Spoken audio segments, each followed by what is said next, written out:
রাফসান না রাফসান ভালো আছো তুমি?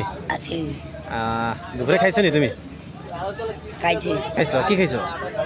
ভাত খাইছো? কয় প্লেট খাইছো ভাত আজকে? 5 প্লেট। বাপরে কি দেখিছো? ডালের ভর্তা দিয়া আর মরিচ দিয়া 5 প্লেট খেলাইছো। আর যদি ভালো কিছু হইতো মাংস হইতো আর 5 প্লেট খেতে পারতা? ওরে বাপ রে কি কয়। এখন সন্ধ্যা কি খাইছো? সন্ধ্যা 5টা তুন্দুরি খাইছো। বিল দিছে কে বিল?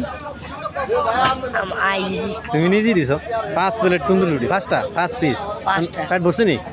না বলে না সাইডে ফ্যাটটা দাও তো খালি আর কি বলে রে। আর কিছু খাইবা না? খাইবা না? কদি ফ্যাট বড় না তন্দুরি খাইবা নি? আবার খাইবা? আবার খাইবা? 5টা খাইছো কেন? 5টা তাইলে কি তুমি 5টা তন্দুরি তোমার খিদে জানা কেন? আবার খাইবা? আচ্ছা ঠিক আছে।